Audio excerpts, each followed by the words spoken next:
नारायण जुड़ गए हैं और बहुत बहुत स्वागत है सर आपका हमारी इस बेहद खास पेशकश में। क्लियरली यहाँ पर जिस तरह से हमने देखा है कि कंबाइंड रेशियो ऊपर गया है Q4 में हम देखें और नंबर बहुत ड्रास्टिकली 89.26% से बढ़कर लगभग 103% पर पहुंचा है। ये नंबर के पीछे आप क्या वजह बताना चाहेंगे? किस तरह से पे आउट्स सेगमेंट वाइज बढ़े हैं, कुछ इसकी जानकारी दें।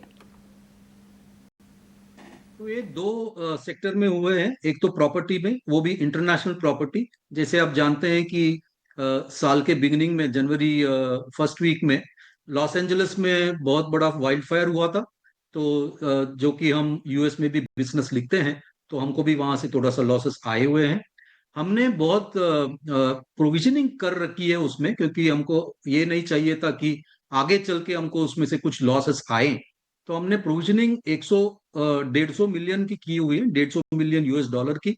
करंटली मेरे पास जो मेरे बिजनेस पार्टनर्स से फिगर्स आए हैं लॉसेस का, वो अबाउट 38-40 मिलियन डॉलर्स की हैं। तो एडिशनल जो है हमारा प्रोविजन है, जो आगे चल के मेरे ख्याल से वो रिलीज हो जाएंगे 25-26 के साल में। दूसरा जो हमने हिट लिया वो लाइफ में लिया। वहां पे भी प्रोविजनिंग हमने स्ट्रांग कर दी है, क्योंकि लाइफ लॉन्ग टेल क्लास है। तो आगे चल के हमको कोई शॉक लॉसेस आने नहीं थे। तो इसलिए हमने हमारी प्रोविजनिंग बढ़ाई है।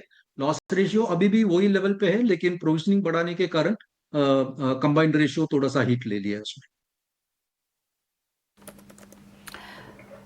सर यहाँ पर इन्वेस्टमेंट इनकम इस क्वार्टर के लिए अगर हम देखें तो 32% ईयर ऑन ईयर इजाफा इसमें दर्ज हुआ है, लगभग 2650 करोड़ के आसपास का।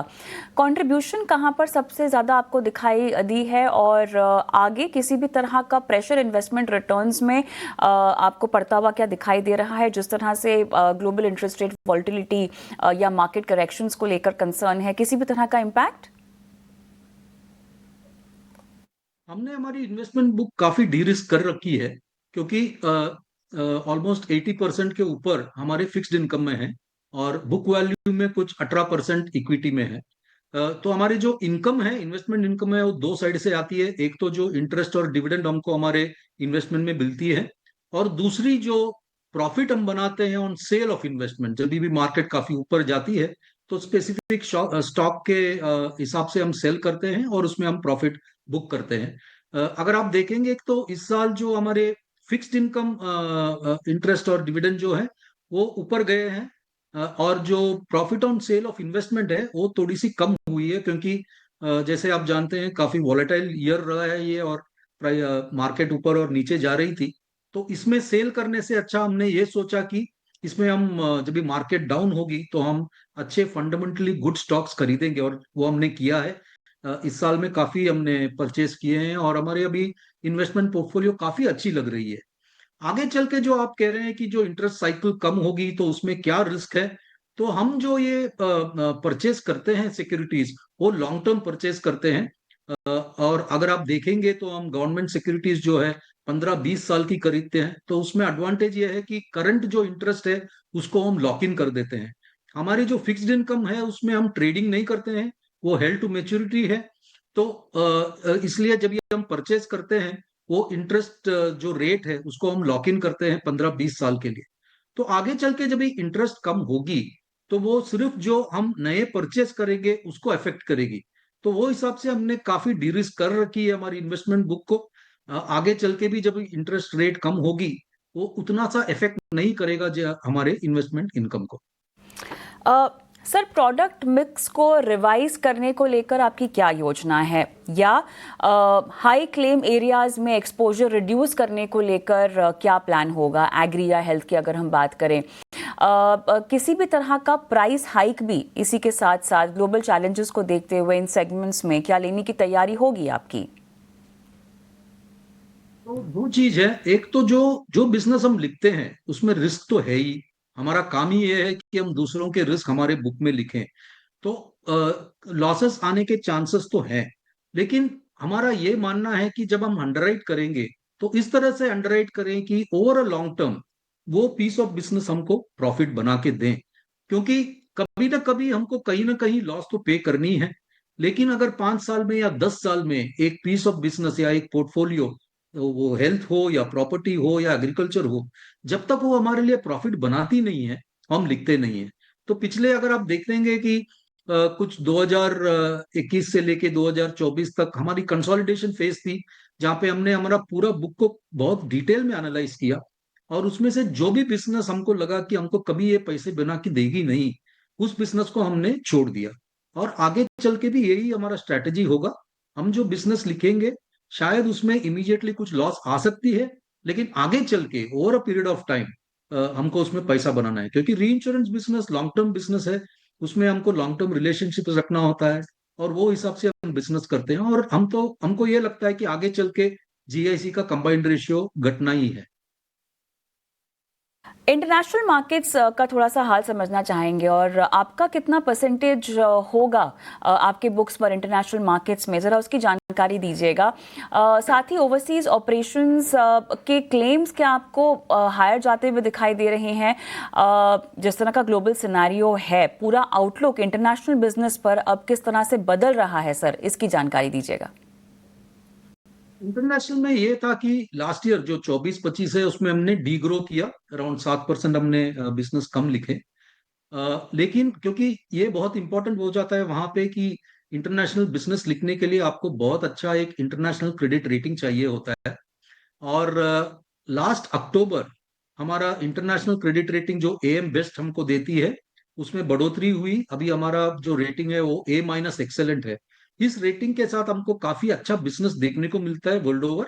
और जो 1 जैन जहां पे मेजर इंटरनेशनल बिजनेस रिन्यू होती है, उसमें हमने काफी बिजनेस, अच्छे बिजनेस देखे, हमने काफी लिखा, और हमने कुछ 28% ज्यादा बिजनेस लिखा इंटरनेशनली। और ये जो है वो आगे चल के जो 25-26 साल में आपको उसका रेवेन्यू का फीड मिलेगा। हमको लगता है कि इंटरनेशनल बिजनेस अभी अच्छे स्पेस में है। प्राइसिंग थोड़ा कम है, 2-3 साल फर्म थी, इस साल काफी सॉफ्ट थी। लेकिन जो बिजनेस है वो हमें अच्छी लग रही है, उसको अच्छी तरह से मैनेज करना होगा। हमारे पास बहुत अच्छे रिलेशनशिप्स है हमारे बिजनेस पार्टनर्स वर्ल्ड ओवर, और उनके साथ हम ऑलवेज टच में रहते हैं कि ये समझने के लिए कि किस बिजनेस को लिखें, किस बिजनेस हमारे लिए अच्छी होगी।